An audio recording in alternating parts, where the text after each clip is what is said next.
Hi guys, so for today's video, ito pala si Yaris Cruz. Guys, pakilala ko sa inyo ang aking kotse.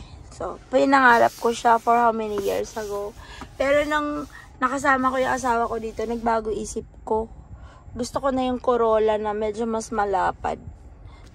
Kaso na-order ko na siya, hindi na siya may babalik. So, ito, dapat navigation to. Kaso, anong nangyari? Hindi ko na pinalagyan ng navi kasi pag sinaksak mo naman dito yung yung mga USB ba tawag doon? Basta yung wires galing sa cellphone, tapos i-google mo siya. Lalabas dito di sa monitor yung Google Maps. So, nakalibre kami ng Google. Ito lang yung dinagdag namin na ang tawag dito, driving recorders. Parang may makita ko ano yung nangyayari sa labas or in case may accident, may mga ganun na kami ang walang kasalanan or sila yung may kasalanan. So, ito yung design ng ng Yaris Cross. May saksakan dito. Tapos left, right, light. Tapos, ito yung power on. So, power on yan. Tapos yan. Ito yung volume ng aircon. Tapos kung gusto mo, ayan. So, aircon. Which is, alam nyo na yan. Tapos may heat and cool na rin yung aircon. Tapos dito, pagka nag-music ka, galing iTunes, pwede dito mo rin i-minus volume. Yan. Pag nagsasalita ka, pwede rin yung lakasan mo, char. Hindi ko alam. Basta, tapos lalabas din siya dun sa loob. Yan. Yung ating ngayon is degrees. Ang weather natin is 26 degrees outside sa labas ng Tapos ayan, yung gasoline niya full tank naka-full tank tayo. Ayan, may full tank.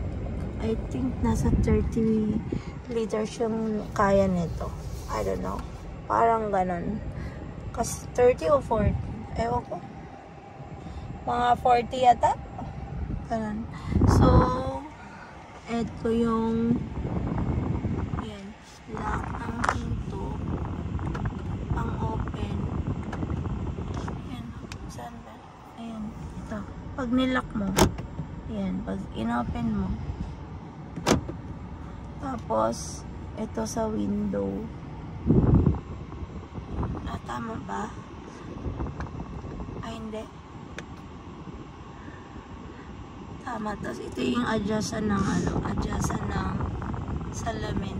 Ira-right. Pagka mag-adjust ka, kung sa bandang right na salamin, kung gusto mo ibaba, igaganyan mo siya. Gaganyan na lang, iisagad mo sa right. Tapos, iikutin mo din siya parang tumaas. Halimbawa, ida-down mo, igaganyan mo. Ayan, gumagalaw din siya. Tapos, itataas mo yan. Alam ko naman basic to para sa inyo. Wala lang. Nag-share lang ako. So, ayan lang siya. Tapos, gusto ko yung details ng upuan niya. Kasi, kaso nakakapag-taka kasi brown siya. Brown yung details niya. Tapos, maganda yung leather niya. Yun lang dito. Pagka nag-heater siya, guys, may heater din siya dito. Ito pala yung purpose nun. Pag ginanyan mo, umiinit yung dito. Umiinit yung puwet. Yan. Ito yung left na chair, na upuan pala. Tapos ito yung right sa driving seat.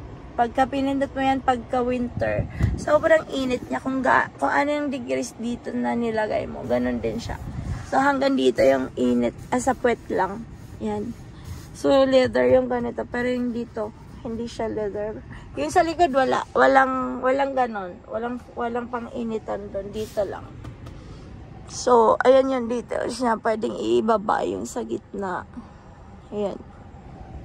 Yan lang guys. Share ko lang kung anong itsura ni Yaris. Yan siya. Tapos, eto naman, binili na namin to. Additional. Binili na niya asawa ng 2 lapad. Mahigit yata to. Tapos, may lagay ng tubig dito. Pero kasi nagbigay sa amin ng ganito, hindi siya fit dito. Tapos, mababa masyado. So, ito yung nagustuhan ng asawa ko. Yan. Yun lang. Naghahanap kami ng kulay brown. Wala. So, dapat brown para magpantay sila. Pero okay na din kasi black naman yung, ito yung handle din, pinalitan namin. Or, wala kami pinalitan. Wala kasi yung handle to dati. So, ginawa namin, ilagyan namin ng handle. So, parang kumapal yung ganito niya. So, ito lang yung additional namin. Ito yung case, lagayan ng, ayan, wirings, parang hindi nakakalat alcohol, chewing gum, parang hindi ka antukin sa drive. Tapos, itong drive recording. Tapos, itong handle niya is mura lang to, siguro nasa 2,000 yen lang. Tapos ito naman, itong recording niya is, ang halaga niya talaga dati is 40,000 yen or apat na lapad. Nangyari, nag 50% discount siya. So nasa 2 lapad. Ang problema, yung pagkabit, medyo mahal. Nasa 1,600 yung pagkabit niya eh.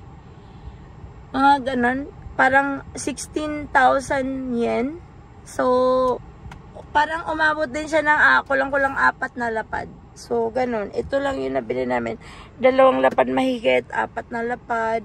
Tapos, baka naka-ano din kami, naka-6 or more than, naka-6 or 7. So, yan. Parang nasa 7 lapad din yung na-add namin dito sa kotse. Pero okay na din, mas tipid na din. Kasi pag ito binili mo doon sa pag binili mo doon sa dealer talaga, ang halaga ng recording doon is nasa 7. Pinakamura na yon kasi yung pagkabit nila doon sa Toyota is 26,000 yen or 2,600,000. So, parang halaga na nito yung isa. I mean, basta, ang laki ng difference. So, okay na kami dito. So, nung una, may duda pa kami kasi hindi namin kilala yung brand. Sabi ko, okay na yan kaysa wala. Kasi ang hirap nung mag-isip ka sinong bumangga sa'yo or anong sasabihin mo sa police, di ba? In case of emergency dito sa Japan kasi marami din kakaibang laman ng utak ng Hapon, guys. So, kahit sabihin mong safe place on Japan, marami pa ding hindi safe, lalo pag nagda-drive ka. Super daming eksena sa kalsada mong malalaman. So, pagka may drive recording ka, safe ka. I mean, safe or kung wala ka namang kasalanan talaga. So, mas mapakita mo sa kanila na may ebidensya ka. Kasi kung puro sa hanashi lang or puro talk lang yung mangyayari, just ko abutin kayo ng siyam-siyam. At least pag may recording talaga, makakatulong, malaking tulong at evidence yon. So, ang tatak pala nito is bell off yung parang made in China siya, pero maganda siya. Maganda sana yung 360 kasi baka pag nalaglag yung aeroplano sa taas kita, o diba? Sana wag naman. So, ayan lang guys, share ko lang kung bakit importante ang drive recording kasi yun nga, maraming iba ang laman ng utak ng tao. So, yan lang po para sa mga kailangan makatipid tips. Pero yung iba kasi gusto nila meron na lahat yan. Iniisip ko rin kasi yung babayaran. So, okay na yung makatipid ka. At the same time, mababa yung mabili mo na maganda naman. So, why not? So, that's all guys. So, ito po si Yaris Cross. Bye!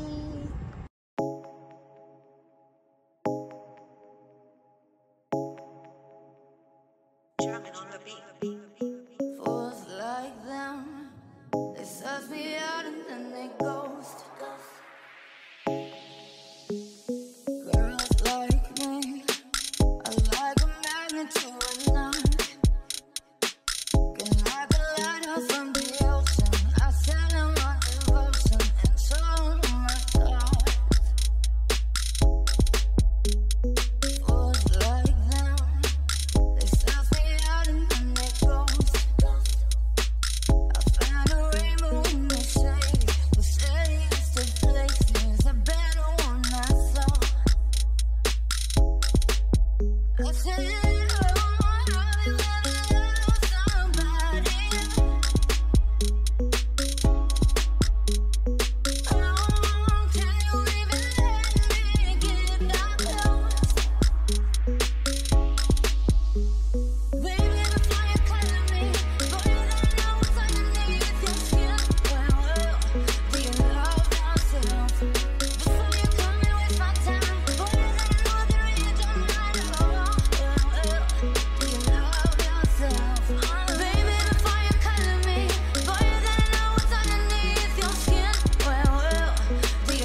I said